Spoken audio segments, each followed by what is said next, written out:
Tommy Briggs watched as Marcus Johnson stepped out of his truck and began unloading boxes with quiet efficiency. Tommy's sneer deepened. Here was exactly the kind of problem that required his clan's special attention. The cross burning on Marcus's property 3 nights later was just a gentle introduction, Tommy's way of explaining how things worked in their corner of Georgia. But what the man couldn't recognize beneath Marcus's calm demeanor was 20 years of Delta Force training, controlled lethality, disguised as civilian respectability. When Tommy's crew surrounded the farmhouse with torches, they thought they were teaching fear to another soft target. But Marcus Johnson was about to show them what real education looked like.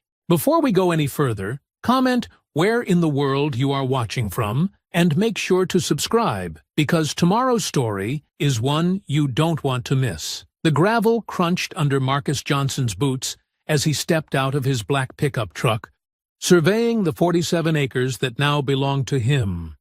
Rolling hills stretched toward a line of ancient oak trees, their branches creating natural boundaries between his property and the neighboring farmland. A 2-story farmhouse sat at the center, its white paint weathered but solid, with a wrap-around porch that faced the morning sun. "This'll do just fine," he murmured, pulling his military duffel bag from the truck bed. 20 years of Delta Force deployments had taught him to appreciate simplicity. 4 walls, a roof, and enough space to breathe without neighbors peering over his shoulder. The drive from Fort Bragg had taken him through small towns that blurred together, but Millbrook felt different when he'd first seen it 3 months ago. Maybe it was the way the Chattahoochee River curved around the valley, or how the mountains rose like protective walls in the distance. Or maybe he just needed to believe somewhere could feel like home. Marcus walked the perimeter of his property, noting sight lines and natural cover out of habit. Old training died hard. The nearest neighbor was half a mile down the road, close enough for emergencies, far enough for privacy. Perfect. An hour later, he drove into town for supplies. Millbrook's Main Street looked like a postcard from 1950. Murphy's Hardware, Daisy's Diner, and the First National Bank lined up like dominoes.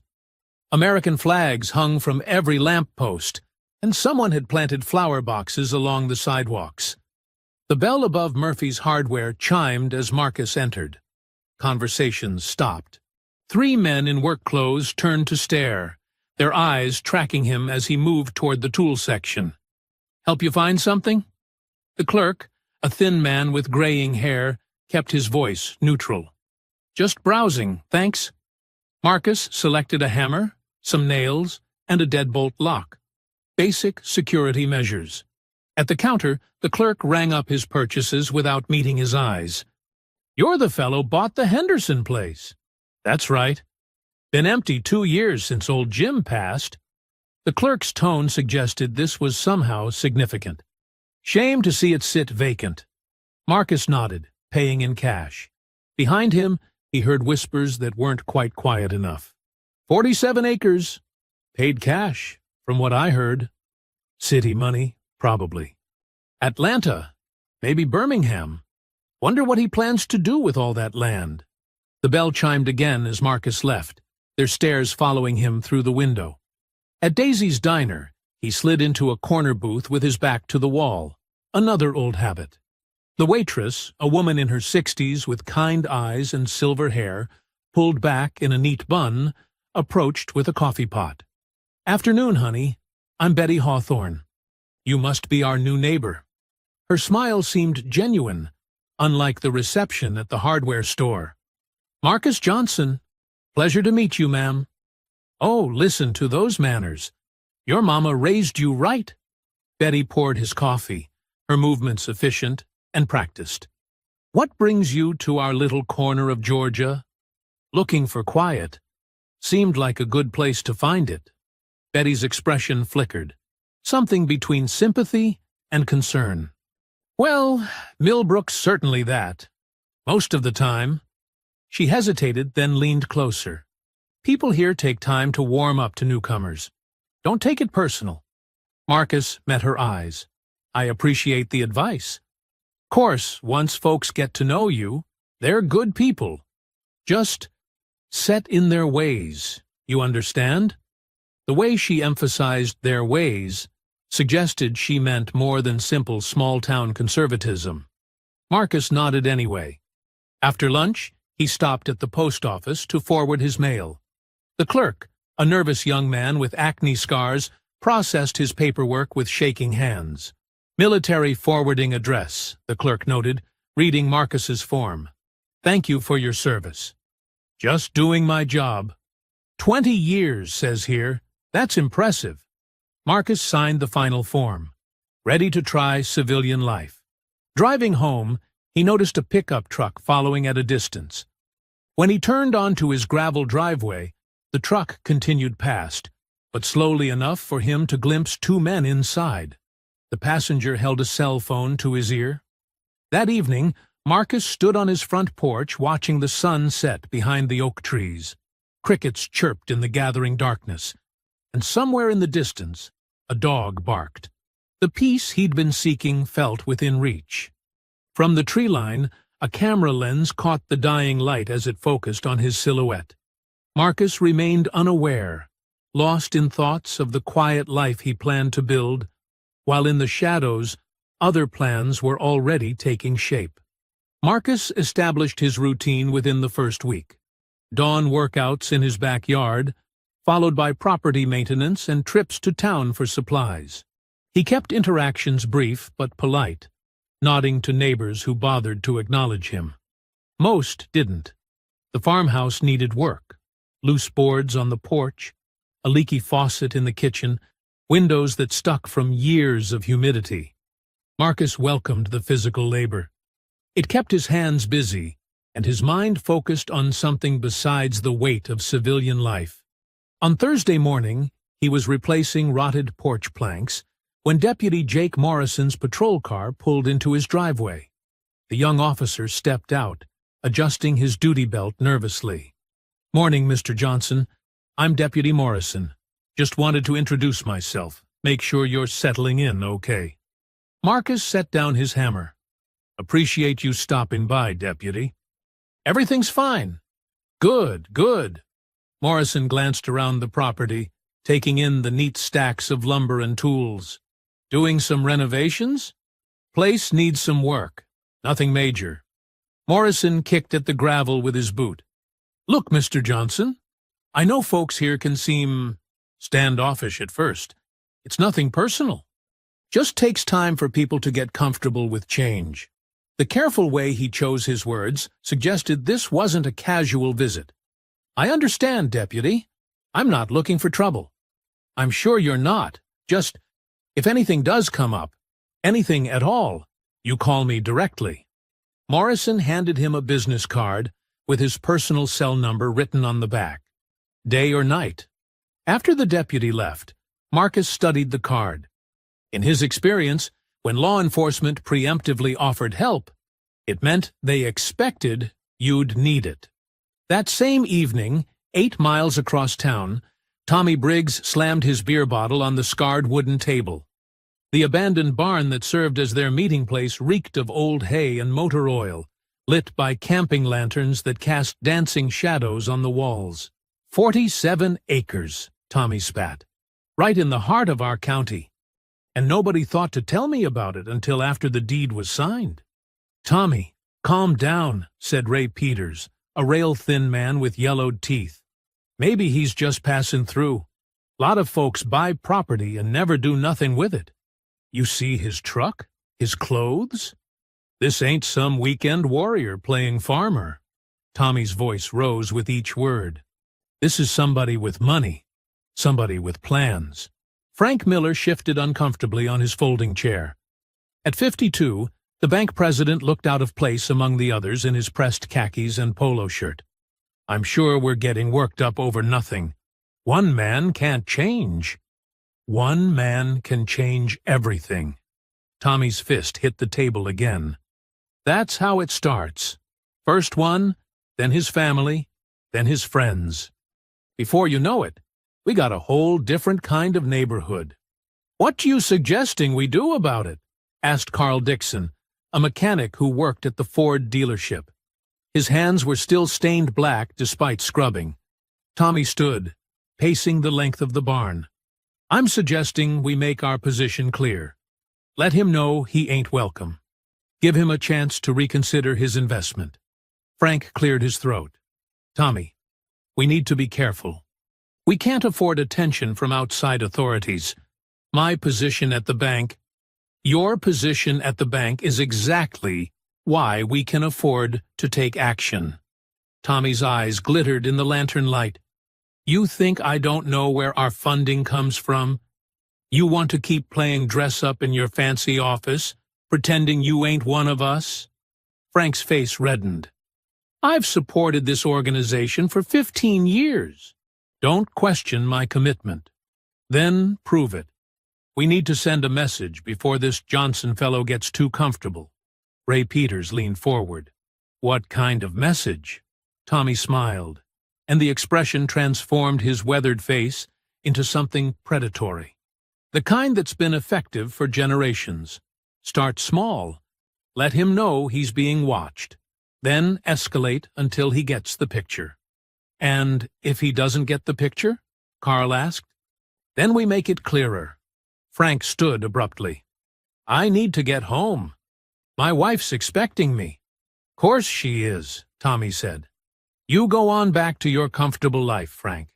Just remember, that comfort depends on keeping certain kinds of people in their place." After Frank left, the remaining men huddled closer. Tommy outlined his plan in hushed tones, their voices mixing with the night sounds outside the barn. Owls hooted in the darkness, and somewhere in the distance, a train whistle echoed across the valley. None of them noticed the slight figure watching from behind the grain silo. Betty Hawthorne, who'd come looking for her escaped cat, and found something much more troubling. The next morning, Marcus discovered the first sign. A wooden cross, barely 2 feet tall, had been planted in his front yard overnight.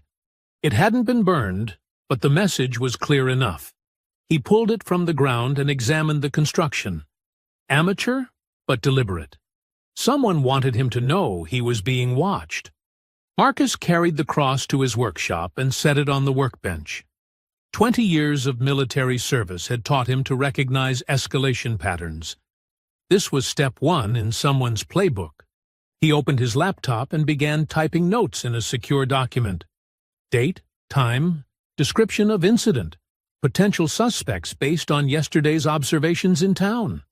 Old habits from intelligence gathering in hostile territories.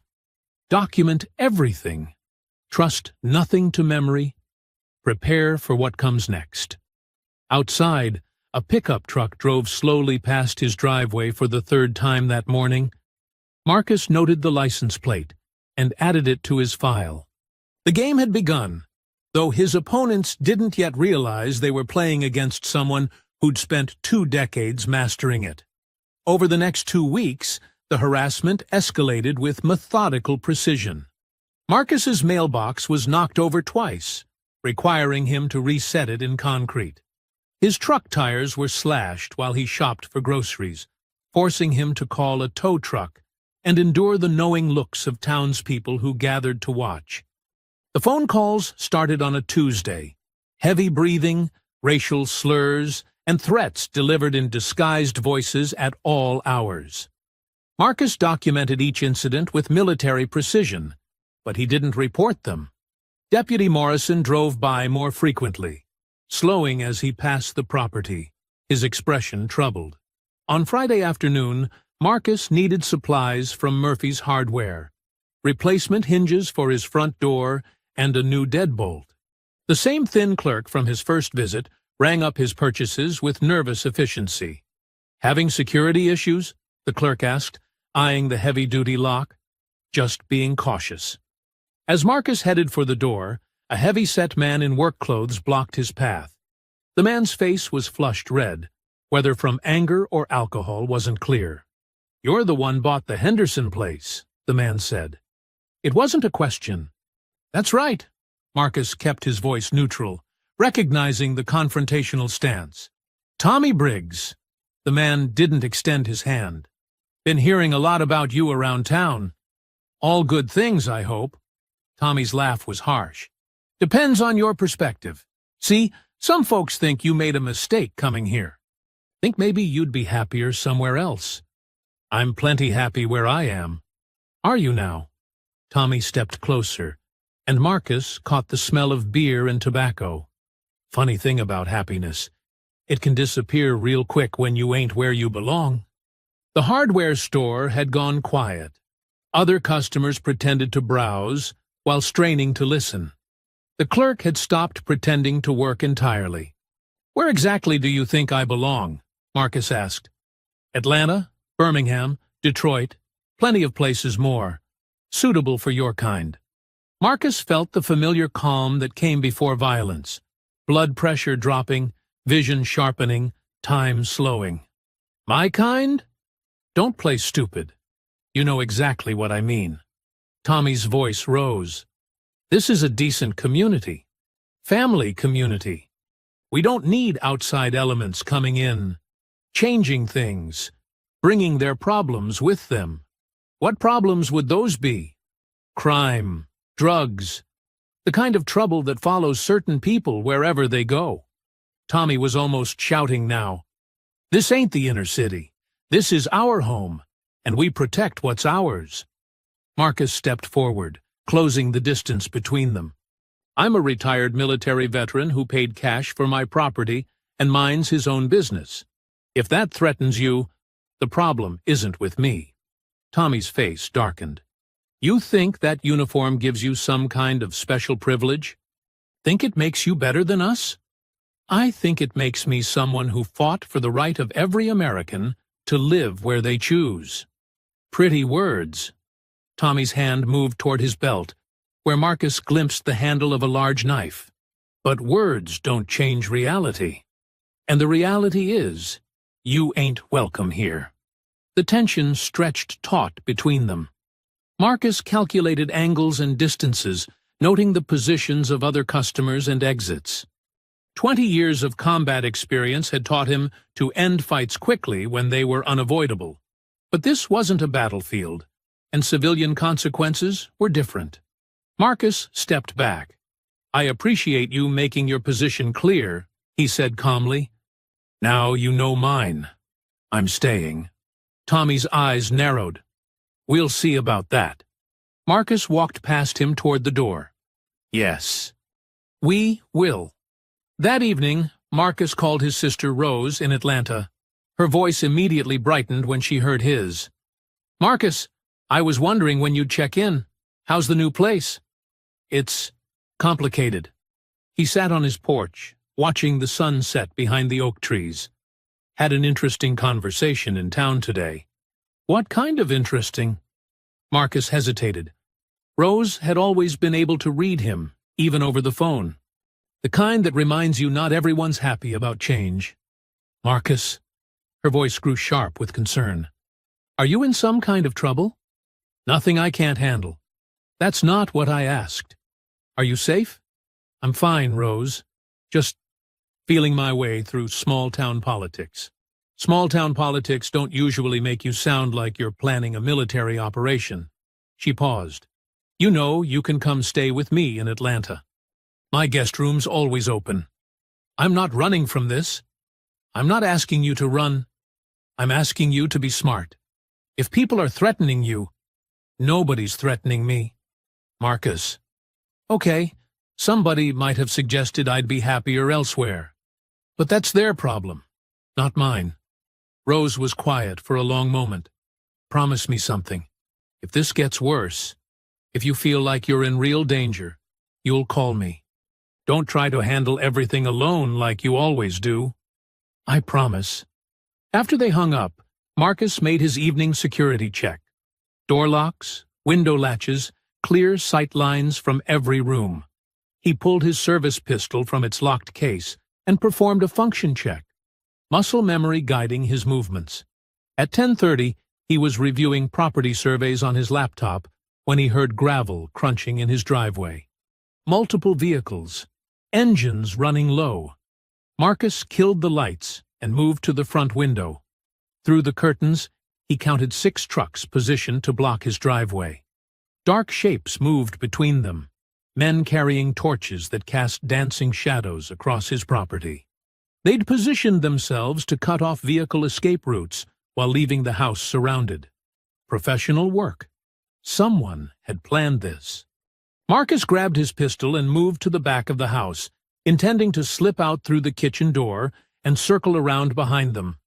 But as he reached for the handle, torchlight flickered outside the back windows too. They'd surrounded the house completely. His phone buzzed with a text from an unknown number. No way out. Time to talk. Marcus moved back to the living room, staying low and away from windows. Through the front curtains, he watched 8 men advance toward his house in formation, torches held high. Tommy Briggs led the group, his face twisted with satisfaction in the firelight. They reached his porch and spread out along the front of the house. Tommy gestured to 2 men, who moved toward the sides of the building. Another signal sent someone to watch the back. Then they waited. Marcus realized their strategy: force him to come to them or break down his door. Either way, they controlled the engagement. He considered his options: barricade inside and call for help that might not come, or try to fight his way out against overwhelming odds. Before he could decide, the front window exploded inward as someone hurled a rock wrapped in paper. Glass scattered across his living room floor. "Johnson!" Tommy's voice carried clearly through the broken window. "Time for that conversation." Marcus stayed low, pistol ready, as more rocks shattered his side windows. They weren't trying to break in. They were flushing him out. "Come on out, boy. Let's settle this like men." The kitchen window exploded next, followed by his bedroom windows. Glass crunched under boots as men positioned themselves at each opening, torches providing light while staying back far enough to avoid return fire. Marcus realized he'd been outmaneuvered.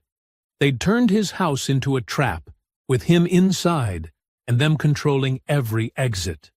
Professional tactics from people who clearly weren't professionals. Someone had planned this very carefully. A Molotov cocktail sailed through the broken front window, splashing fire across his living room floor. Then another through the kitchen window. Smoke began filling the house immediately. Marcus had seconds to choose: burn alive inside or face 8 armed men outside. He kicked open the front door and rolled onto the porch, weapon ready. But they were waiting. 3 men rushed him simultaneously, while the others provided light and backup. Marcus managed to drop one with a precise shot, and wound another before a tire iron connected with his wrist, sending his pistol spinning into the darkness. The fight lasted less than 30 seconds. 8 against 1, with clubs and chains, was mathematics no amount of training could overcome. Marcus went down swinging, taking 2 more with him. But the outcome was inevitable. The last thing he saw before losing consciousness was Tommy Briggs standing over him with a bloody tire iron, his house burning behind them. "Welcome to Millbrook," Tommy said, and brought the iron down again. Marcus drifted back to consciousness slowly, his body cataloging injuries with clinical precision. Broken ribs on his left side, possible concussion, deep cuts along his scalp, where the tire iron had connected. His right shoulder felt dislocated, and dried blood crusted his lips and nose.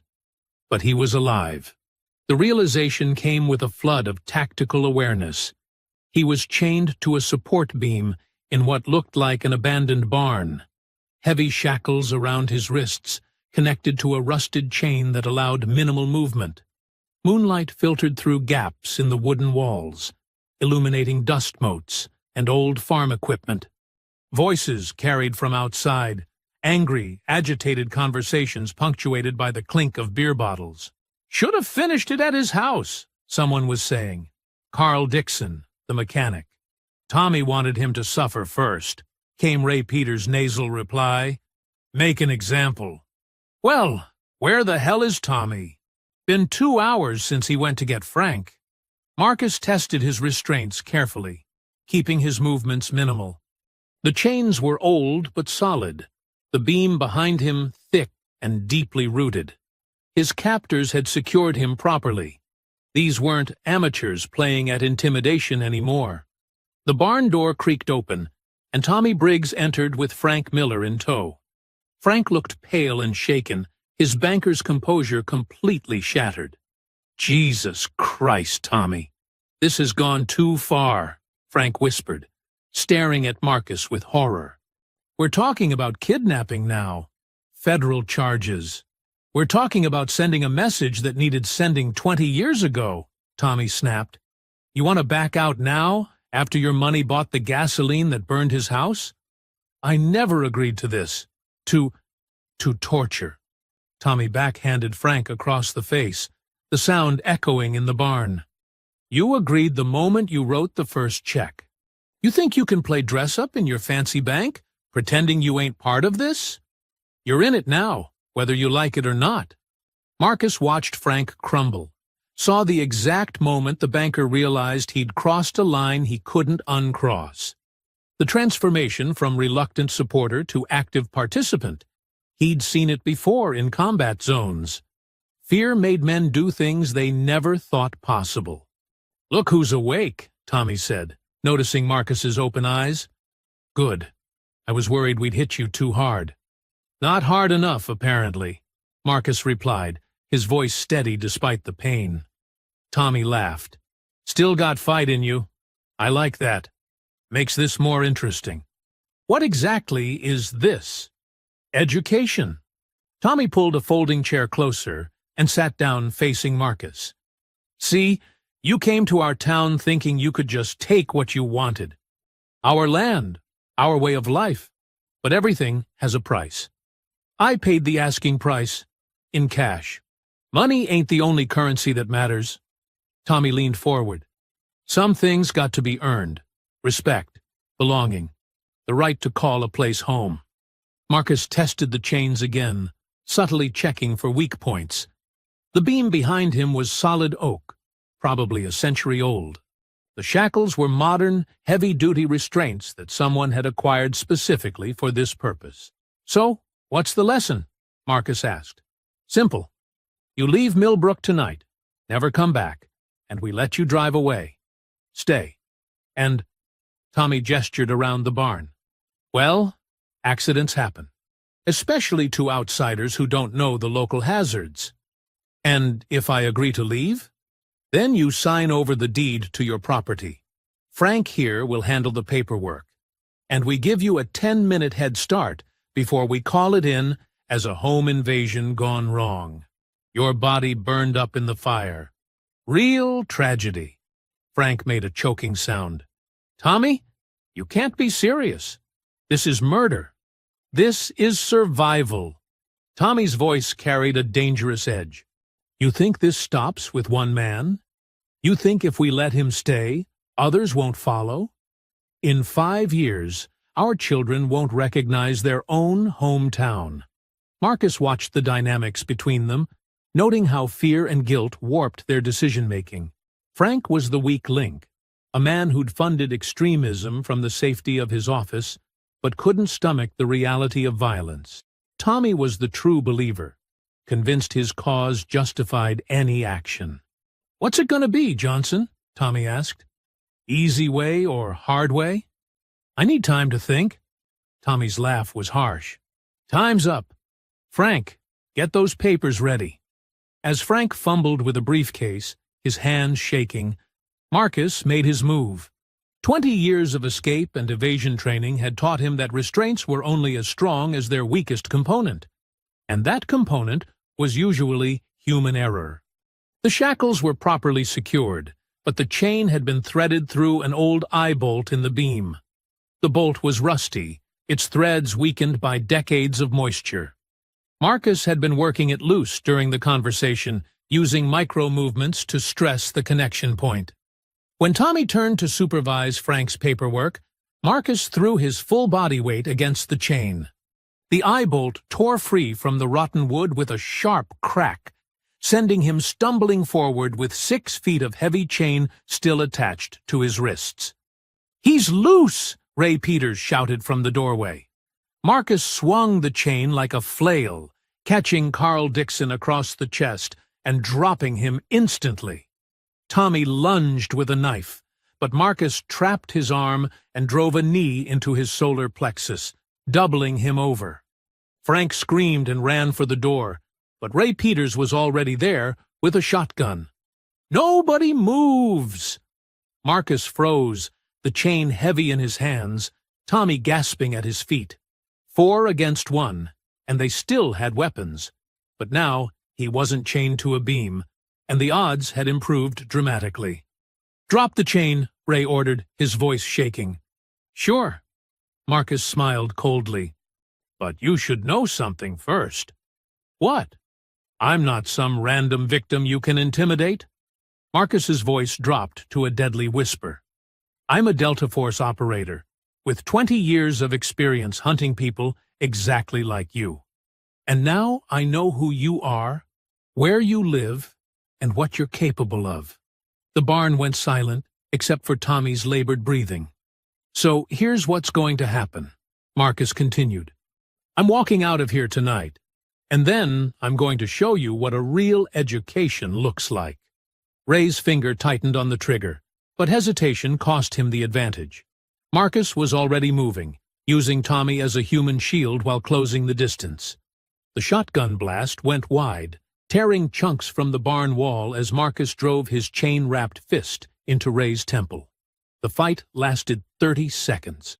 When it ended, 4 men lay unconscious in the dirt, and Marcus stood alone in the moonlight, still wearing shackles, but no longer anyone's prisoner. He picked up Ray's shotgun and Frank's briefcase, then walked into the night. Behind him, the barn held the evidence of their conspiracy, and 4 men who had no idea what they'd unleashed. The hunter had become the hunted, and the real education was about to begin. Marcus spent the first hour after his escape removing the shackles with tools stolen from the barn's workshop. His military training had included escape and evasion techniques, but more importantly, it had taught him patience. Rushing led to mistakes, and mistakes got people killed. By dawn, he'd established a temporary base in an abandoned hunting cabin 3 miles from his burned property. The cabin sat on state land, invisible from any road, with clear sight lines in all directions. He'd found it during his initial property surveys. Always know your terrain, another lesson from Delta Force. First priority was intelligence gathering. Marcus opened Frank Miller's briefcase and spread the contents across the cabin's rickety table. Bank statements, property deeds, and most importantly, a membership roster for something called the Millbrook Heritage Society. 12 names with addresses, phone numbers, and what appeared to be financial contributions. Tommy Briggs lived on Elm Street in a double-wide trailer. Ray Peters had an apartment above his auto parts store. Carl Dixon owned a small house on the outskirts of town. Each name came with a complete dossier Frank had apparently compiled for insurance purposes: real names, employment history, family members, criminal records. Marcus photographed every document with his phone, then uploaded the files to an encrypted cloud server he'd maintained since leaving the military. Old habits from intelligence work. Always have backup copies. Always assume your primary location could be compromised. Next came reconnaissance. Marcus spent 2 days conducting surveillance on each target, moving through Millbrook like a ghost. 20 years of operating in hostile territory had taught him how to become invisible, how to dress like a local, how to move without drawing attention, how to observe without being observed. Tommy Briggs followed a predictable routine. Morning beer run to the gas station, afternoons at Ray's auto parts store, evenings at Murphy's bar. He lived alone, no family visible, and his trailer sat on an isolated lot with minimal security. Ray Peters opened his store at 8 every morning and closed at 6. He lived upstairs, alone, except for weekend visits from his ex-wife's children. The building was old, with poor locks and multiple access points. Carl Dixon worked irregular hours at the Ford dealership, but spent most evenings at home with his wife and teenage daughter. His house had a security system. Marcus noted the company stickers on the windows, but the installation looked amateur. Meanwhile, across town, Tommy Briggs was discovering that his problems had multiplied overnight. He sat in Ray's auto parts store, nursing a beer and a splitting headache, while the other surviving members of their group tried to process what had happened. "He's military," Carl said for the 5th time, ice pack pressed against his bruised ribs. "Real military, not weekend warrior stuff." "We knew that already," Tommy snapped. "Don't make him Superman." "Superman don't break out of chains and drop 4 armed men in 30 seconds, Ray muttered, his left eye swollen shut. Frank Miller hadn't spoken since they'd regrouped that morning. He sat hunched in a corner chair, staring at his hands like they belonged to someone else. "Frank," Tommy's voice carried a dangerous edge. "You still with us?" Frank looked up slowly. "My briefcase is gone. Everything was in there. Names, addresses, financial records. So what? Ain't nothing illegal about a heritage society. The bank records show payments to you, Tommy. Payments for activities. If those get to the wrong people, they won't." Tommy stood up, pacing the cramped office.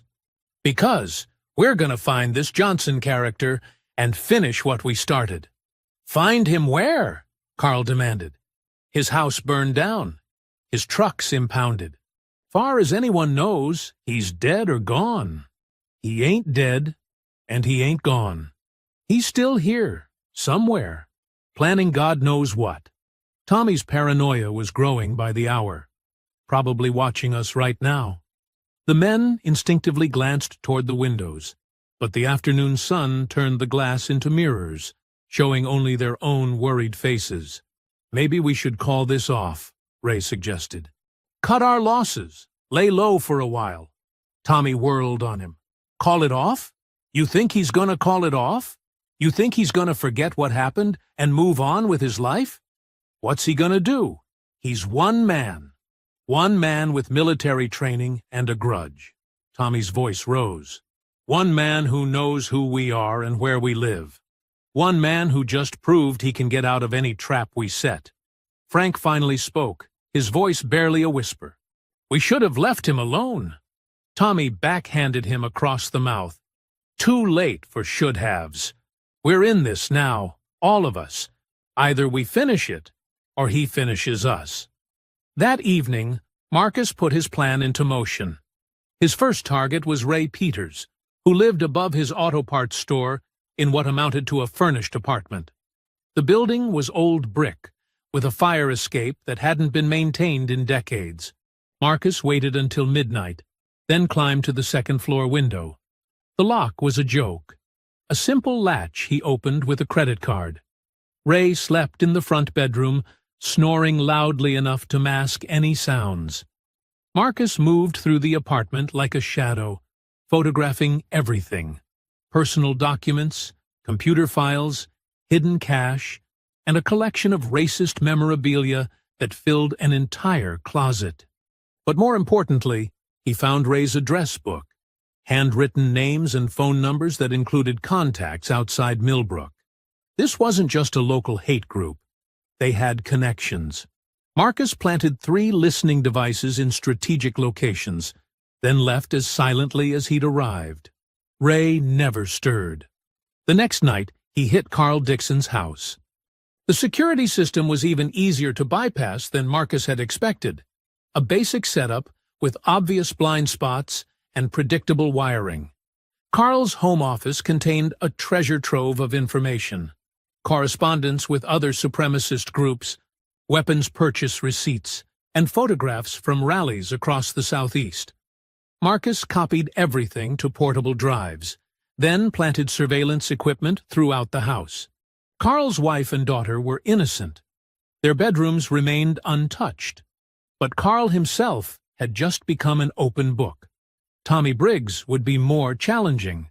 His trailer sat on an isolated lot with clear sight lines in all directions, and Tommy was paranoid enough to vary his routine. Marcus spent 3 nights studying the location before making his move. When he finally entered the trailer, he found a virtual armory: assault rifles, ammunition, homemade explosives, and detailed plans for attacks on what Tommy called integration targets: black families, liberal churches, Jewish businesses. The scope of their ambitions was far broader than Marcus had realized. But the most valuable discovery was Tommy's communications with Frank Miller. Text messages and emails revealing the full extent of the bank president's involvement, including financial transfers that violated multiple federal banking laws. Marcus photographed everything, planted his devices, and added one personal touch: a single surveillance photo of Tommy sleeping, placed on his nightstand where he'd see it first thing in the morning. The message was clear: I can reach you anywhere, anytime. By week's end, Marcus had transformed from victim to predator. 4 listening devices fed him real-time intelligence about his enemy's movements, fears, and plans. Hidden cameras provided visual confirmation of their activities. And most importantly, he had enough documented evidence to destroy them through legal channels. But Marcus wasn't interested in legal channels right now. They'd crossed a line when they burned his house and chained him in that barn. Now he was going to teach them what real fear felt like. The education was just beginning. Marcus executed his plan in one decisive night. While the Heritage Society members slept, he systematically dismantled their entire operation. Ray Peters's weapons cache disappeared from his basement, every rifle, handgun, and box of ammunition vanishing without a trace. Carl Dixon's truck was stripped to its frame in his own driveway, valuable parts removed with surgical precision. Tommy's trailer was cleaned out of anything remotely illegal, leaving behind only photographic evidence of what had been there. But the real devastation came at Frank Miller's bank. Using access codes Marcus had obtained during his reconnaissance, he downloaded 5 years of financial records, transaction logs, and private communications that documented every illegal funding transfer to Tommy's group. By dawn, Marcus had enough evidence to destroy all 4 men through legal channels. More importantly, he'd crippled their operational capability in a single stroke. The first panicked phone call came at 6 a.m. "Tommy, they're gone!" Ray's voice cracked through the phone. "Every weapon, every round of ammunition, cleaned out completely." "What do you mean, cleaned out?" "I mean professional. No broken locks, no alarms, nothing disturbed except the guns. It's like they never existed." Tommy felt his stomach drop. "Check your truck." "My truck's fine. It's in the—" Ray paused, then let out a strangled cry. "Oh, God! Oh, no! Carl's truck! Look outside!" Tommy peered through his trailer window at Carl Dixon's house across the lot. Where Carl's pickup had been parked sat a bare chassis, stripped of engine, transmission, wheels, even the seats. The shell looked like a mechanical skeleton bleached clean by scavengers. "He hit all of us," Tommy whispered. "Same night, same operation." By noon, the full scope of their losses became clear. Frank Miller had discovered the banking breach and was hyperventilating in his office, staring at computer logs that showed massive data transfers he hadn't authorized. 5 years of records, Frank gasped into his phone. Transaction histories, personal communications, everything. He got it all. "How?" Tommy demanded. "I don't know how. The logs show it came from my terminal, during business hours, but I was in meetings. It's impossible."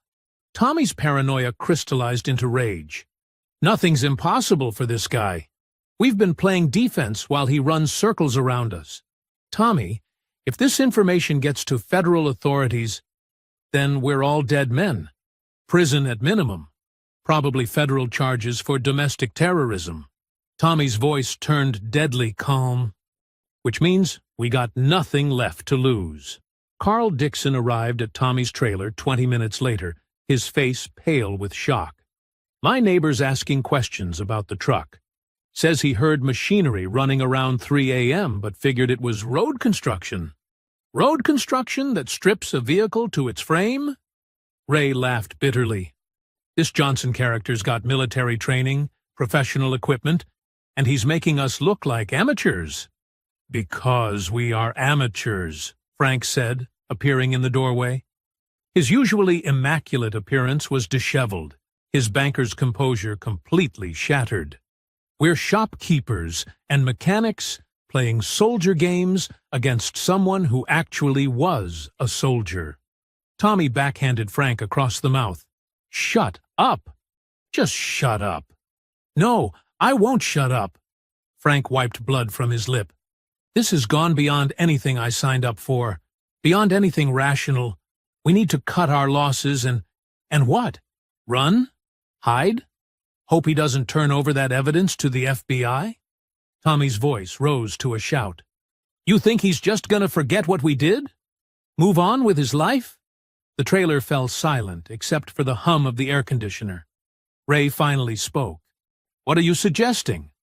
I'm suggesting we stop reacting and start acting. Stop letting him dictate the terms. Tommy pulled out a detailed map of the county. He's got to be somewhere local. Can't have gone far without transportation. And he's been too active to be operating from outside the area. You want to hunt him? Carl's voice carried a note of hysteria. Hunt a Delta Force operator? That's suicide. Maybe. But it's better than waiting for the FBI to kick down our doors. Tommy spread the map on his kitchen table. He burned his house, his truck's impounded. So where's he staying? Motel? Rental property? Camping somewhere? Frank shook his head. This is insane. We should be hiring lawyers, not planning some kind of military operation. With what money? You think your bank's going to keep employing you once this hits the news? You think any of us are going to have normal lives after this? The reality of their situation settled over them like a shroud. Their leader was right. There was no going back, no returning to their previous lives. Marcus Johnson had systematically destroyed their organization, their security, and their futures in a single night. So what's the plan? Ray asked quietly. Tommy traced roads on the map with his finger. We know his patterns. He's been watching us, which means he's got to be within surveillance range, probably using the state forest for cover. Plenty of abandoned hunting cabins up there. And when we find him? Tommy's smile was cold and final. Then we finish what we started in that barn. Except this time, we don't take prisoners. Carl swallowed hard. Tommy, if we do this, if we actually kill him, we're already murderers in the eyes of the law. Kidnapping, assault, arson. We crossed that line days ago. Tommy folded the map. Only question now is whether we go down fighting or go down begging. The four men looked at each other, seeing their own desperation reflected in familiar faces. They'd backed themselves into a corner where violence seemed like the only option left. It was exactly what Marcus had wanted them to think. Dawn broke over Millbrook with an ominous quiet that belied the storm gathering in the shadows. Tommy Briggs stood in the center of what had once been a peaceful town, now transformed into a staging ground for the largest gathering of armed extremists the region had seen in decades. 37 men from 4 states had answered his call, turning the abandoned grain warehouse on the outskirts of town into a makeshift command center. Listen up, Tommy's voice carried across the assembled crowd. This ain't just about one man anymore. This is about sending a message that we don't bow down to federal intimidation. The men nodded, a mixture of local chapter members, militia fighters, and independent operators who'd driven through the night to be here. They carried an arsenal that would make most military units envious: assault rifles, tactical gear, night vision equipment, and enough ammunition for a sustained campaign. Carl Dixon stood at the edge of the group, his face pale with the realization of what he'd helped set in motion. Tommy, my daughter's school is only 2 miles from here. If this turns into a shooting war, then maybe you should have thought about that before you helped fund this operation, Tommy snapped. Too late for second thoughts now. But Carl's concern was spreading through the local members. Ray Peters pulled Tommy aside, his voice urgent. Half these guys I never seen before. Some of them look like they're hoping for a fight with anybody. Police, federal agents, doesn't matter. Good. We need men with backbone. Tommy, that ain't backbone. That's crazy. Ray gestured toward a group of men from Alabama who were discussing explosives with disturbing enthusiasm. They're talking about taking out bridges, cutting communication lines. This ain't about Johnson anymore. They want to turn Millbrook into some kind of battlefield. Tommy's jaw tightened. Maybe that's what it takes. Maybe it's time to stop hiding behind respectability and take a real stand. Against what? One retired soldier who embarrassed us? Ray's voice rose. You're gonna get people killed, Tommy. Innocent people. Innocent people are already under attack. Every day, our way of life gets chipped away by federal overreach, by outsiders coming in and changing our communities. Tommy's voice carried the fervor of a true believer. This Johnson character is just the tip of the spear. Meanwhile, 3 miles away in the state forest, Marcus completed his final preparations. He'd spent the night establishing a defensive network that would channel the coming assault exactly where he wanted it. Motion sensors covered every approach route. Improvised explosive devices, non-lethal but disorienting, were positioned at key choke points. 3 separate fallback positions offered overlapping fields of fire and cached supplies. Most importantly, he'd established communication with federal authorities who were racing toward Millbrook with tactical teams and negotiators. His satellite phone buzzed. Agent Chen's voice was tense. Mr. Johnson, we have eyes on the warehouse.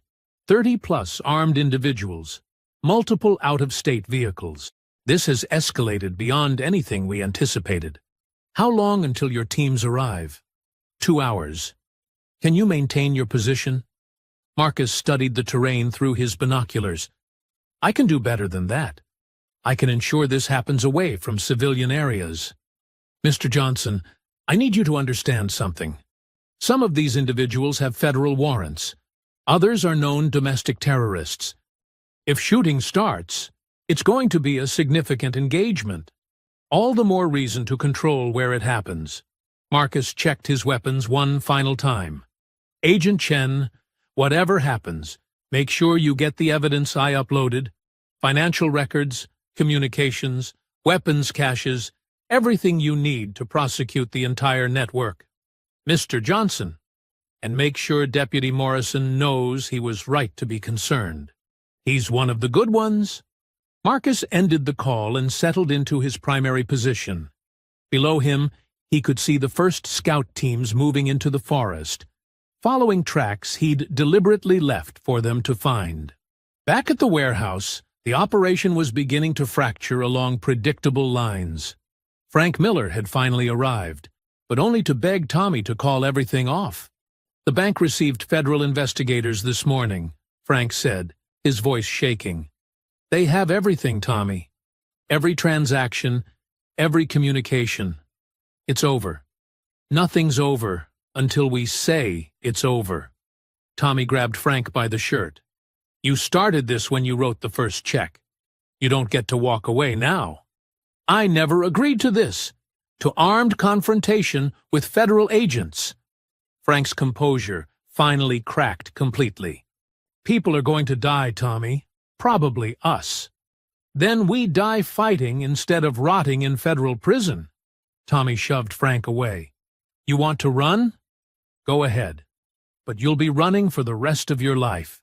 Frank looked around the warehouse at the assembled men, faces hard with ideology and the anticipation of violence. Some were local, neighbors he'd known for years.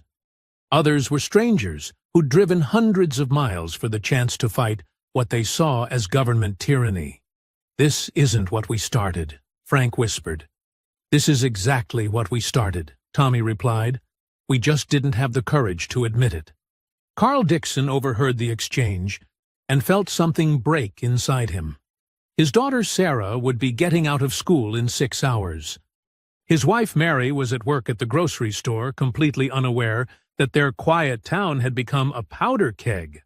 "I'm out," Carl announced loudly enough for everyone to hear. "My family doesn't deserve this."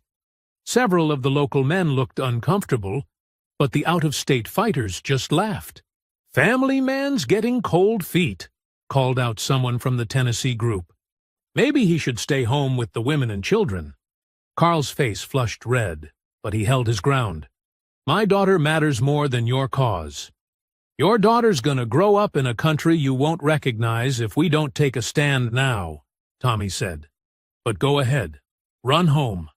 Hide behind your family while other men do what needs doing." The psychological pressure was working exactly as Tommy intended.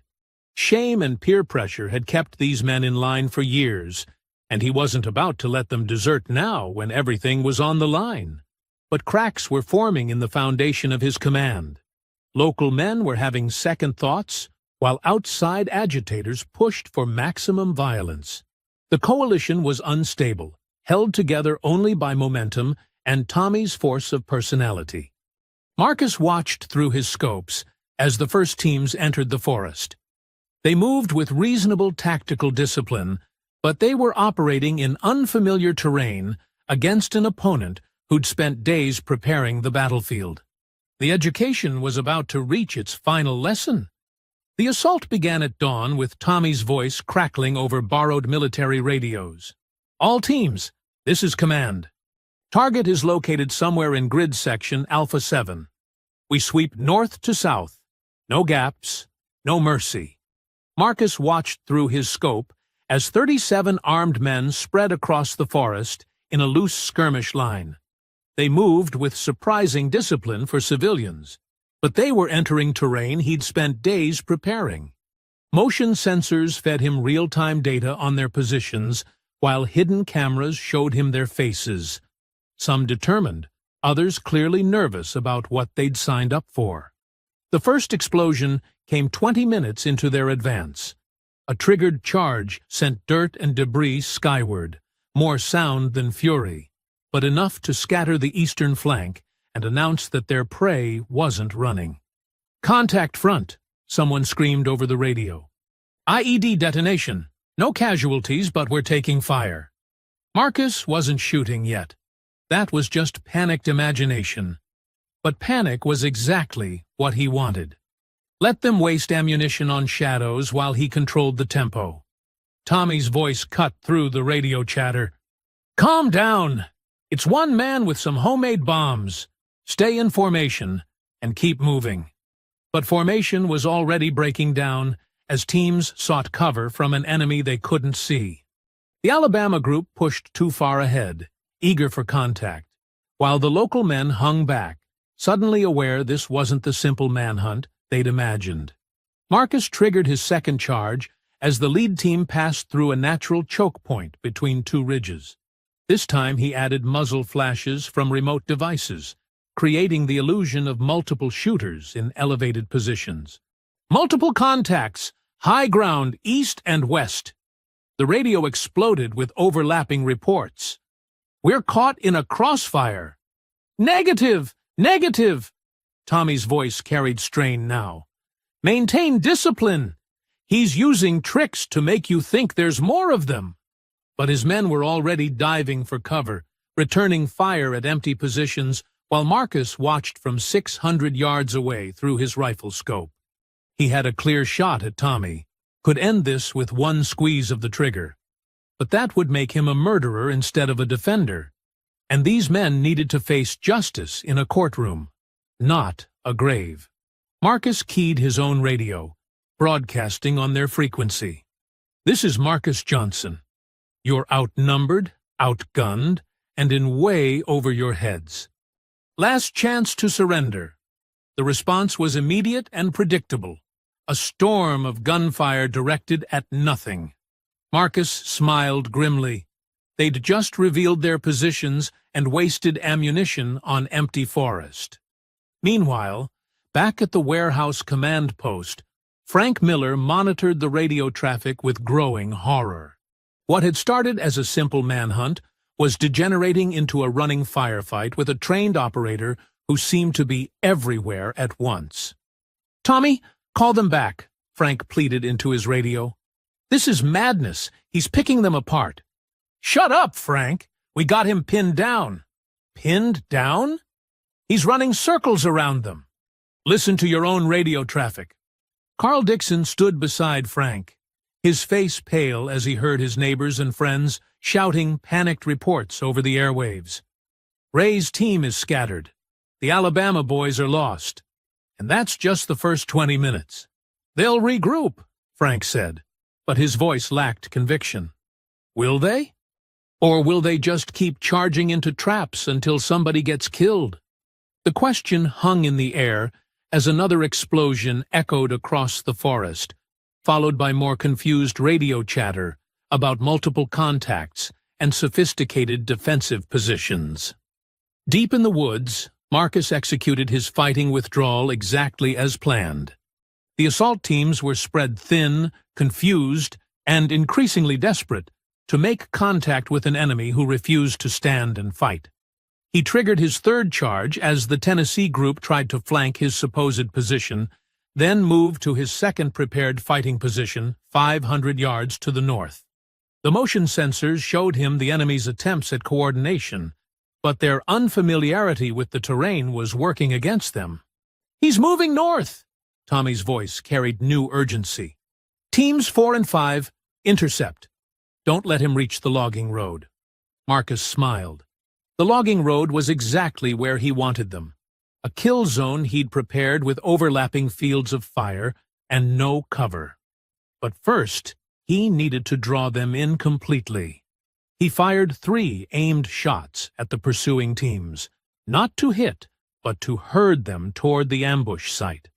The bullets cracked past close enough to send men diving for cover and screaming coordinates into their radios. "Contact north! He's running for the road. All teams converge on grid Alpha 9. We got him trapped." Marcus watched through his scope as teams abandoned their careful search pattern and rushed toward the logging road, exactly as he'd hoped.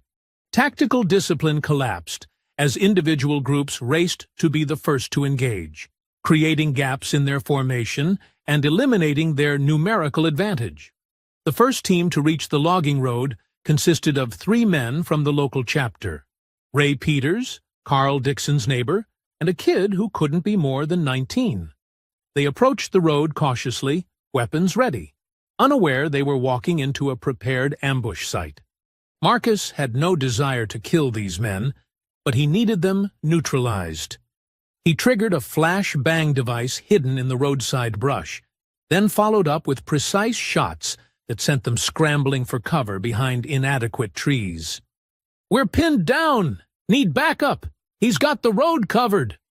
More teams rushed to their aid, abandoning their search patterns to reinforce what they thought was a decisive engagement. Within minutes, 25 armed men were clustered along a quarter-mile stretch of logging road, presenting Marcus with exactly the target he'd been engineering.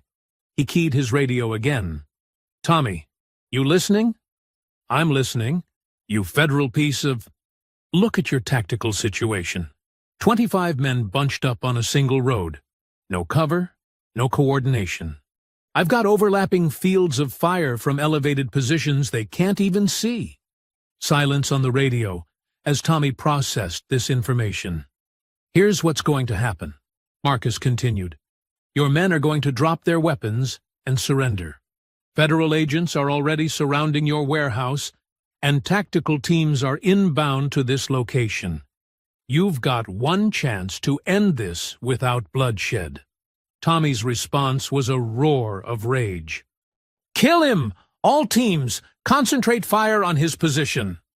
The forest erupted in gunfire as 30-plus weapons opened up simultaneously. Trees splintered, rocks sparked, and the air filled with the whine of ricochets. But Marcus was already gone, moving to his final fallback position while his enemies wasted ammunition on empty ground. The tactical situation was developing exactly as he'd planned. The enemy was confused, scattered, and increasingly desperate. Soon, they'd make the fatal mistake that would allow federal authorities to end this with overwhelming force. Marcus checked his watch. Federal tactical teams would arrive in 90 minutes. All he had to do was stay alive that long while keeping 37 armed extremists contained in the kill zone he'd created. The real fight was just beginning. Marcus reached his final defensive position as the sound of helicopters echoed across the valley. Federal tactical teams were arriving exactly on schedule, but Tommy's men were too committed to their assault to notice the changing tactical situation. "All teams, push forward," Tommy's voice crackled over the radio, desperation bleeding through his attempted authority. "He's running out of tricks. We got him cornered." But Marcus wasn't cornered. He was exactly where he wanted to be. His final position commanded the entire logging road area where the extremists had clustered, while offering multiple escape routes should the situation deteriorate further. More importantly, it placed him between the armed groups and the town of Millbrook, ensuring any federal intervention would occur in the forest rather than near civilian populations. Marcus keyed his radio one final time. "Tommy, this is your last warning. Federal tactical teams are deploying around your position. Surrender now or face the consequences." "Federal teams?" Ray Peters's voice broke through the static, high with panic. "Tommy, he's telling the truth. I can hear helicopters." "It's a bluff," Tommy screamed back. "Keep moving. We finish this now." But the sound of rotors was unmistakable, growing louder by the minute. Several of the local men began to waver, looking skyward with growing alarm. "Tommy!" Carl Dixon's voice came through clearly. "My daughter gets out of school in 4 hours. I ain't dying in these woods for your crusade." "You already made your choice, Carl." "We all did." "No, you made it for us." Ray Peters joined the rebellion. "This was supposed to be about protecting our community, not starting a war with federal agents." Marcus watched through his scope as the assault force began to fracture. Half the men were still pushing forward, driven by ideology or momentum, while others hesitated or actively retreated. The cohesion Tommy had built was collapsing under pressure. During a field 3 miles away, at the warehouse command post, Frank Miller heard the approaching helicopters and made his decision. He walked outside with his hands raised, cell phone in one hand, white handkerchief in the other. "This is Frank Miller," he shouted toward the sky. "I'm surrendering. I have information about the armed group in the forest." 2 FBI helicopters circled the warehouse, while tactical vehicles approached from multiple directions. Frank had never been so grateful to see federal agents in his life. Agent Chen's voice came through a bullhorn. "Mr. Miller, remain in position with your hands visible. We're securing the area." Within minutes, Frank found himself in the back of an FBI command vehicle, spilling everything he knew about Tommy's operation, the financial networks, and the current tactical situation in the forest. 37 armed individuals, Agent Chen confirmed. From multiple states? At least that many. Tommy called everyone. Militias, chapters from Alabama and Tennessee, independent operators.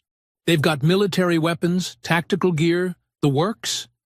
Agent Chen studied satellite imagery on her laptop.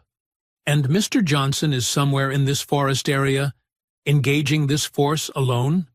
He lured them in deliberately, said something about controlling where the confrontation happened, keeping it away from town. Frank's voice shook.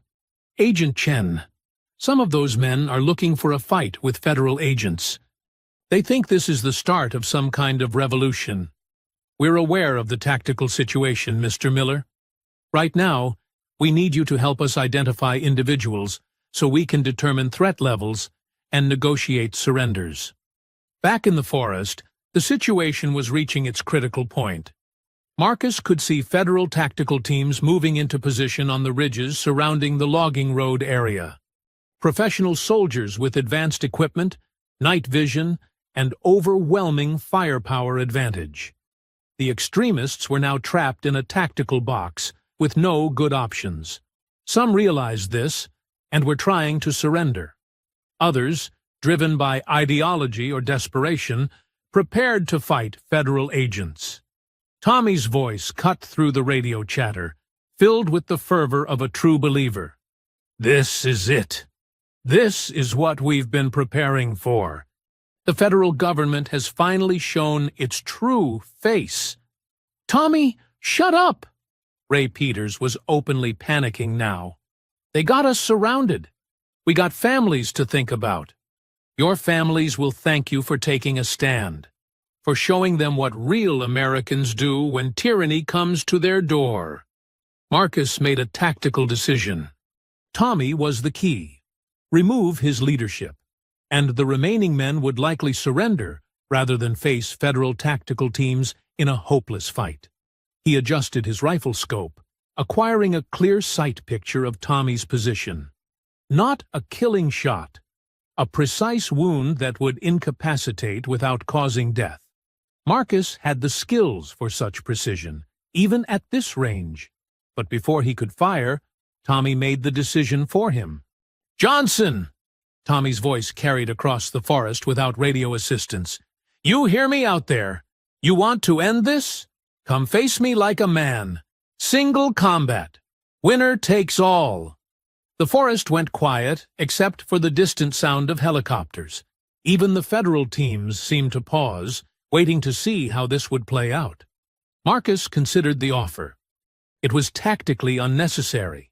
Federal agents would have the situation contained within minutes, but it might prevent bloodshed, might give the wavering extremists a face-saving way to surrender. "What are the terms?" Marcus called back. "You and me, hand to hand, no weapons. If you win, my men surrender. If I win, we all walk away." "Tommy, no!" Ray Peters' voice cracked. "This ain't some movie. Just surrender."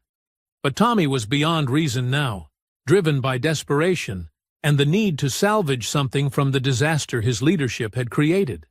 Marcus stood up from his concealed position, rifle slung across his back. "Federal agents, hold positions.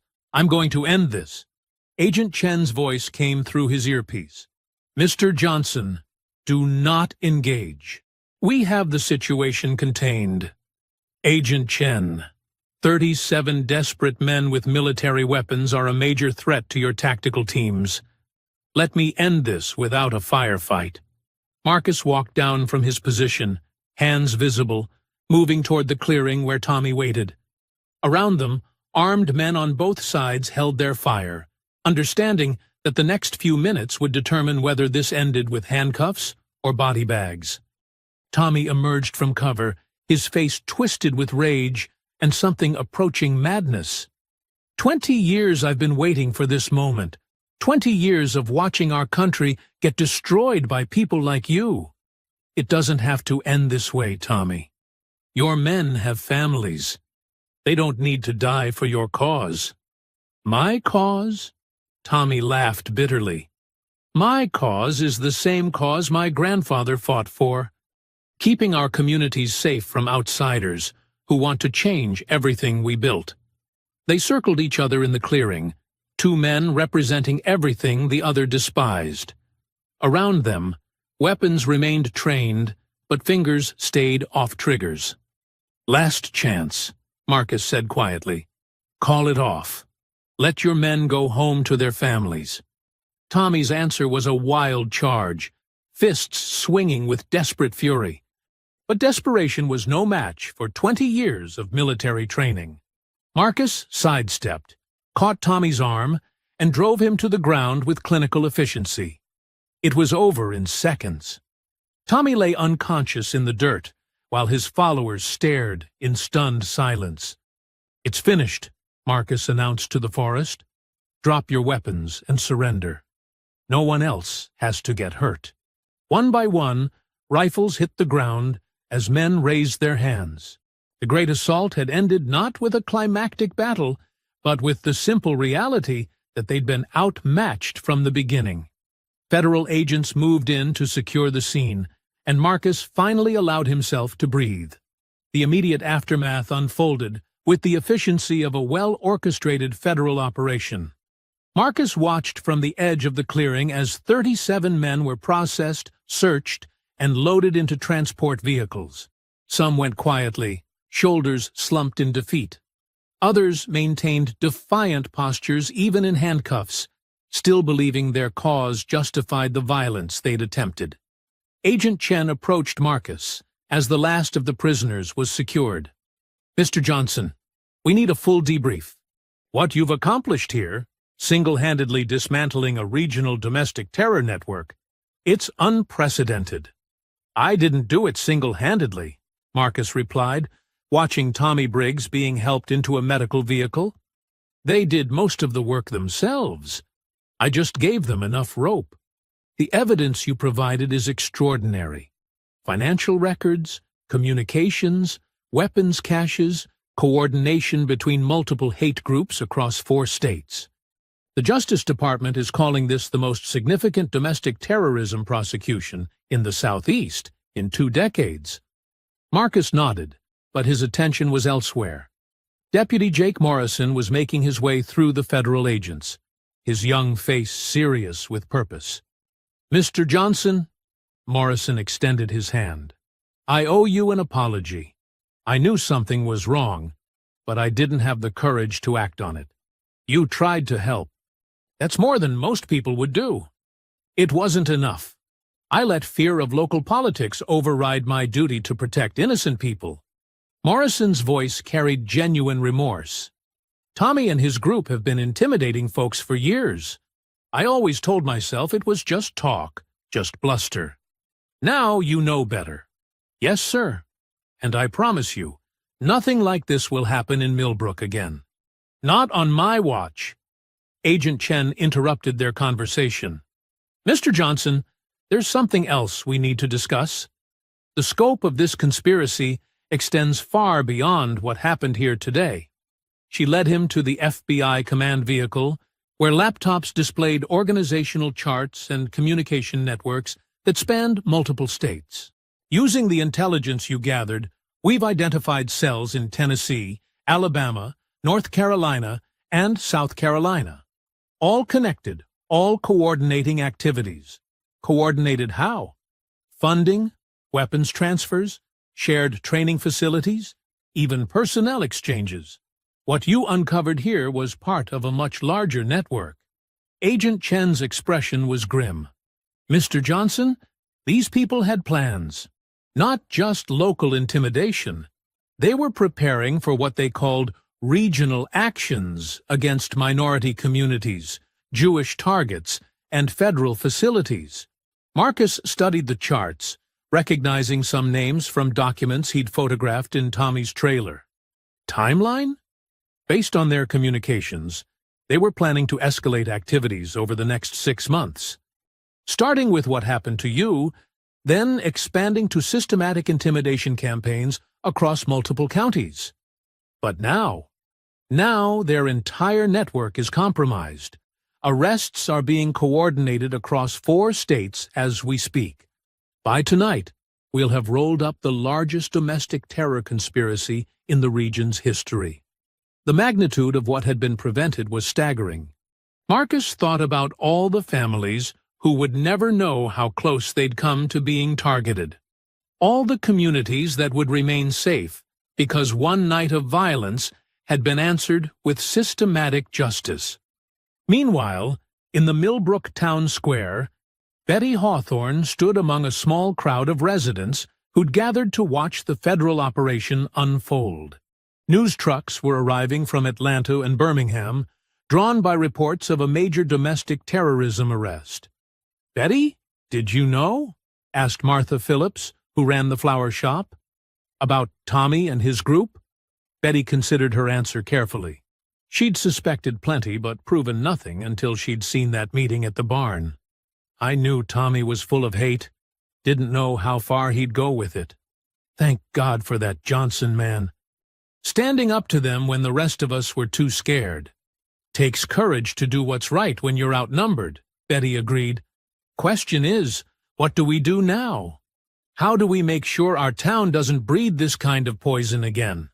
The question hung in the air as they watched federal agents processing evidence and taking statements. Millbrook would survive this day, but healing from it would take much longer. Quantuntus back at the command post, Marcus received a call that changed everything. Rose's voice was tight with worry as she spoke from her car. Marcus, I'm an hour outside Millbrook. I've been driving since I saw the news reports. Are you safe? I'm safe, Rose. It's over. Over?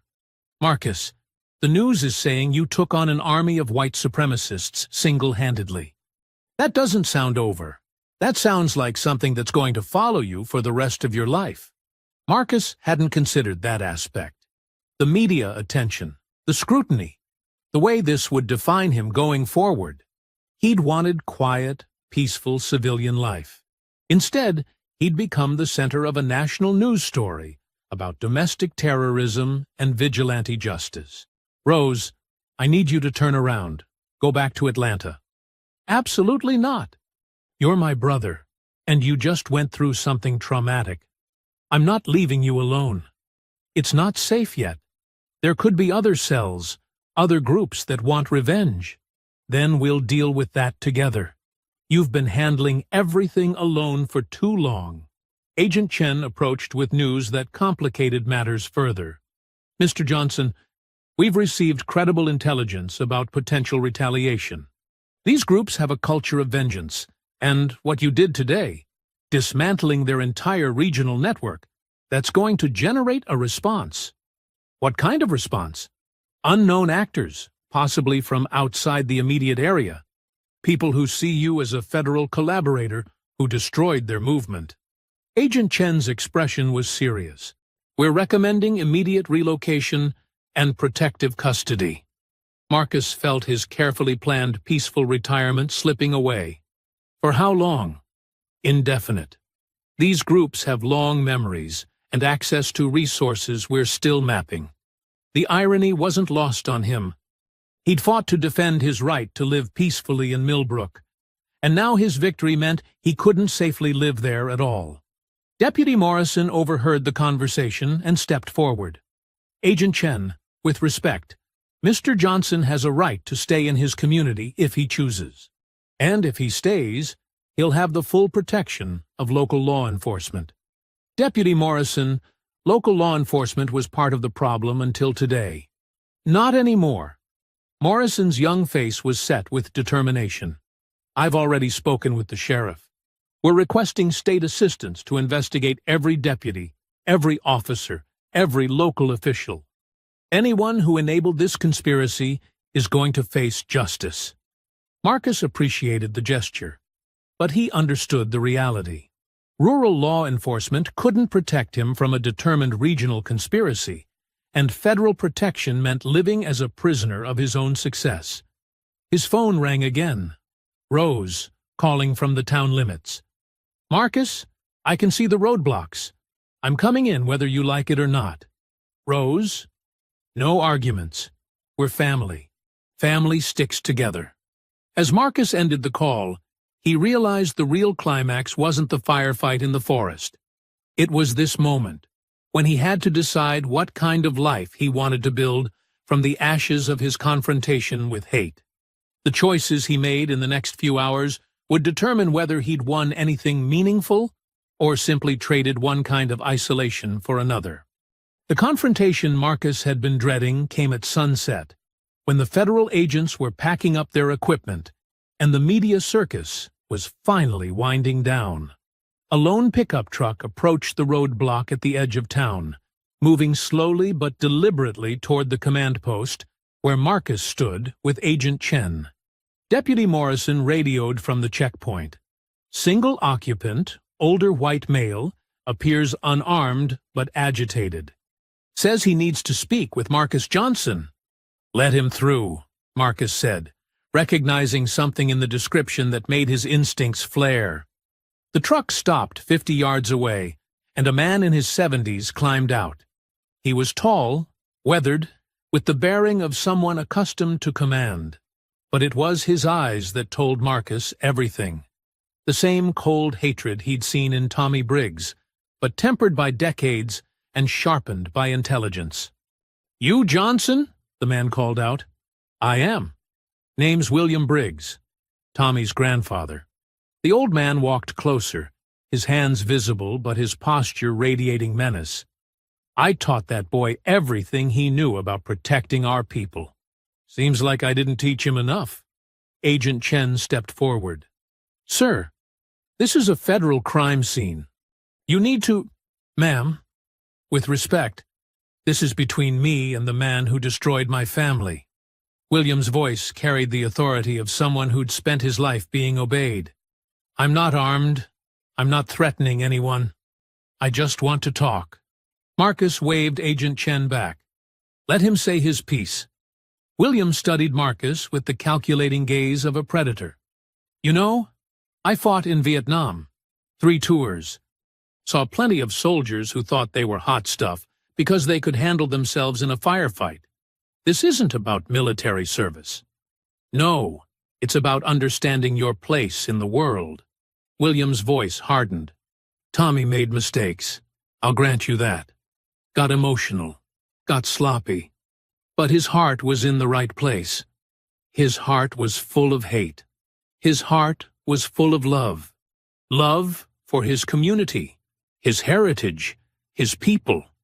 William stepped closer. "You can't understand that, can you? What it means to watch everything your family built get torn down by outsiders?" Marcus felt the familiar calm that preceded violence. "I understand what it means to fight for something worth protecting." "Do you?" "Because from where I stand, you just helped the federal government destroy a group of men who were trying to preserve their way of life. Their way of life included burning crosses and beating people unconscious." William's laugh was bitter. "You think this started with Tommy? You think this is about one group in one small town? Boy, you have no idea what you've unleashed." Agent Chen was moving closer, hand near her weapon, but Marcus gestured for her to stay back. This conversation needed to happen. "What are you really here to say, Mr. Briggs?"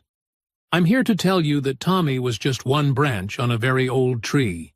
Cut off one branch, 2 more grow back.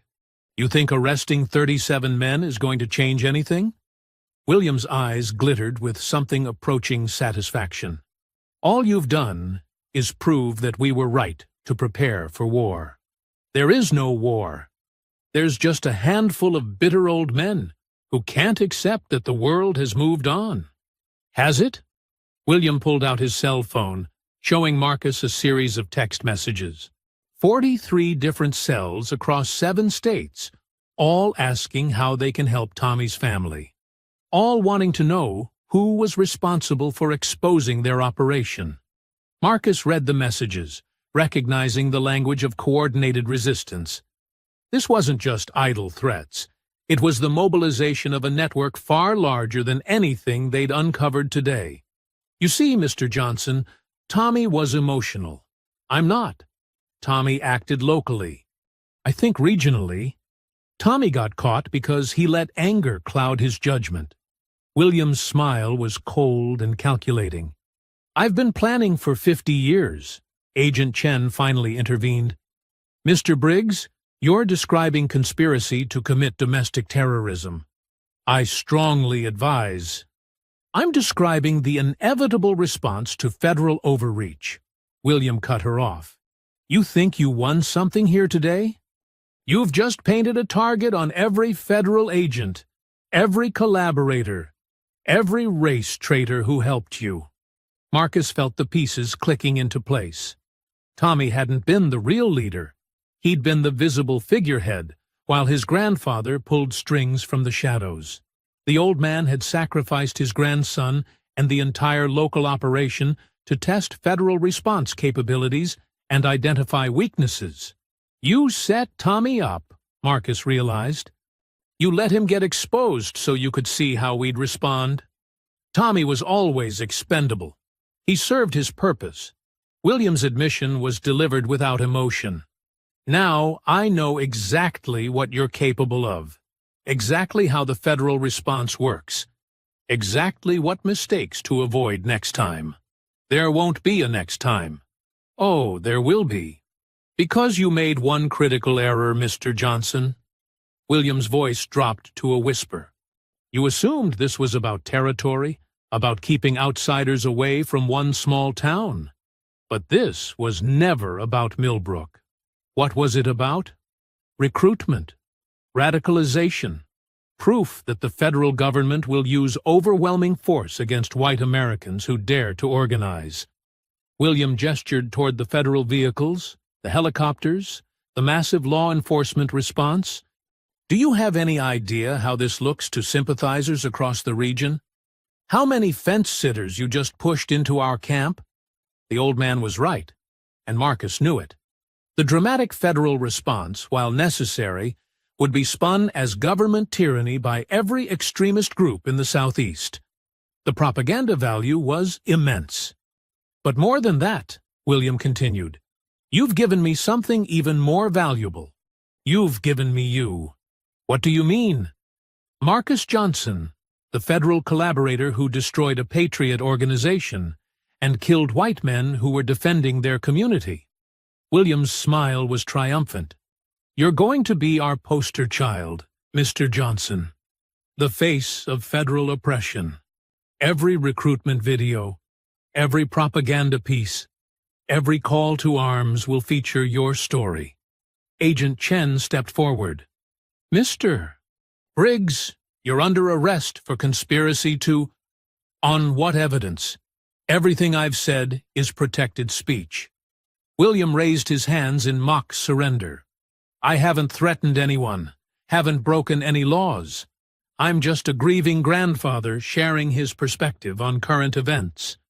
Marcus realized the trap they'd walked into. William Briggs wasn't just a regional organizer.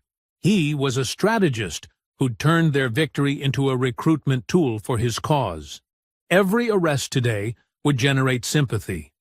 Every federal agent involved would become a target. Every tactical success would be reframed as government oppression.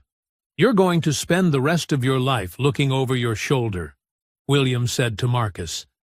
Not because of any specific threat, but because you've become a symbol.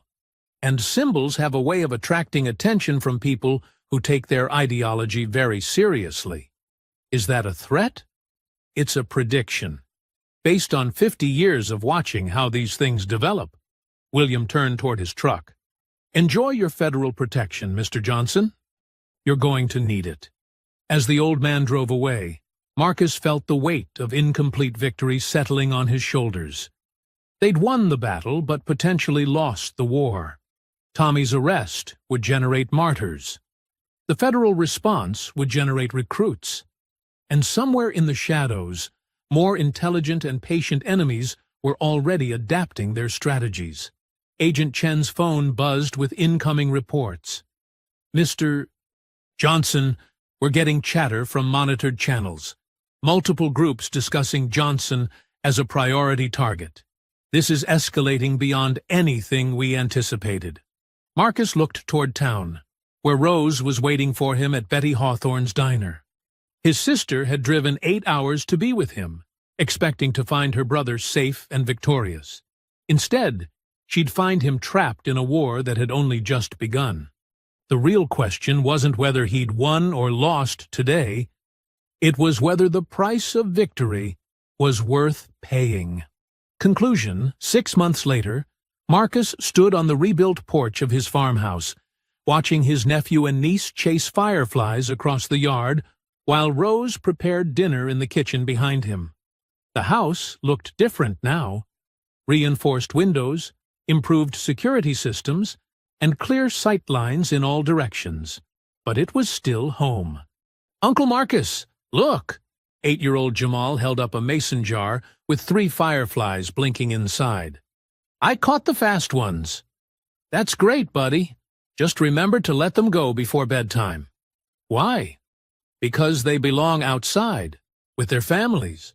Rose appeared in the doorway, wiping her hands on a dish towel. Dinner's ready. And before you ask, yes, I made enough for Betty when she gets here. Marcus smiled. Betty Hawthorne had become a regular visitor, bringing casseroles and town gossip in equal measure. She'd also become an unofficial liaison between Marcus and the community, helping bridge the gap that his confrontation with the extremists had created. Any word from Agent Chen today? Rose asked. Actually, yes. Good news for once. Marcus pulled out his phone. William Briggs was arrested this morning. Turns out his 50 years of planning weren't as sophisticated as he thought. Rose's eyes widened. What happened? The old man made the same mistake every extremist makes. He underestimated federal intelligence capabilities. While he was busy trying to recruit new members and plan retaliation, the FBI was monitoring every communication, every financial transaction, every meeting. Marcus scrolled through Agent Chen's messages. They've rolled up his entire network. 43 cells across 7 states, just like he bragged about. How? The evidence I provided led them to financial networks that connected everything. Bank records, weapons purchases, communication patterns. Once they had the thread, they unraveled the whole sweater. Marcus felt satisfaction settle in his chest. Turns out, William's grand strategy was actually just a poorly secured conspiracy that federal investigators dismantled in 6 months. Betty Hawthorne's car pulled into the driveway, her headlights cutting through the gathering dusk. She emerged with her usual energy, carrying a covered dish and practically bouncing with excitement. Y'all heard the news? That awful old man got arrested. FBI agents swarmed his place this morning. Betty climbed the porch steps with more spring than usual. Sheriff Morrison said they found enough evidence to charge him with sedition. We just heard, Rose said. Betty, you look positively gleeful. Honey, that man's been poisoning this county for 50 years. His daddy was in the Klan, his son was in the Klan, and he raised Tommy to carry on the family tradition. Seeing him finally face justice, Betty grinned. It's like Christmas morning. They gathered around the kitchen table for dinner, and the conversation naturally turned to the morning's arrests. Betty had details from her network of church ladies and town gossips. Turns out he wasn't half as smart as he thought, she said, passing the cornbread. Sheriff Morrison said the FBI was reading his emails before he even sent them. All that talk about being patient and strategic, he was using the same encrypted messaging app that every other extremist group uses. Might as well have posted his plans on Facebook. Marcus nodded. Agent Chen told me something interesting. William thought the federal response to Tommy's group would generate sympathy and recruits. Instead, it had the opposite effect. How so? Rose asked. Turns out, most people don't want to join organizations that get completely destroyed by law enforcement. When potential recruits saw Tommy's crew get arrested, prosecuted, and sentenced to federal prison, they decided extremism wasn't worth the risk. Marcus smiled. William's grand recruitment strategy actually drove people away from his cause. Betty laughed. Serves him right. That man always thought he was the smartest person in any room. Never occurred to him that federal agents might be a little smarter than small-town extremists. After dinner, Marcus and Rose sat on the porch while the children played inside. The evening was peaceful, but Rose still seemed troubled. What's bothering you? Marcus asked. I keep thinking about what that old man said, about you becoming a symbol, about attracting attention from extremists across the region. Rose hugged her knees. Were you worried he was right? For a while, yes. The first few months, I wondered if I'd made things worse. Marcus gestured toward the town lights in the distance. But Agent Chen showed me something today that changed my perspective. What? Crime statistics. Not just for Millbrook, but for the entire region. Hate crimes are down 60% since the arrests. Extremist recruitment is at historic lows. Even graffiti and vandalism targeting minorities has dropped dramatically. Marcus's voice carried quiet satisfaction. Turns out, when you dismantle the leadership and prove that actions have consequences, most cowards decide to find other hobbies. And the true believers? There are always true believers. But without organization, without leadership, without the financial networks that William spent 50 years building, they're just angry individuals shouting into the void instead of coordinated groups planning attacks. Betty emerged from the kitchen, having finished cleaning up. I should head home, but I wanted to tell you something first, Marcus. What's that? My granddaughter starts college next month. Full scholarship to Georgia Tech. Engineering program. Betty's voice was thick with emotion. She told me something yesterday that made me think of you. What did she say? She said she never thought she could pursue engineering because it wasn't for girls like her. But seeing what you did, how you refused to be intimidated, how you fought back against people who said you didn't belong, it gave her courage to apply for programs she'd never considered before. Betty wiped her eyes. That's what real victory looks like, Marcus. Not just stopping bad people, but inspiring good people to be braver than they thought possible. After Betty left, Marcus sat alone on his porch, processing the day's revelations. William Briggs had been wrong about everything. His strategic brilliance, his network's security, his understanding of how ordinary people would respond to extremist violence.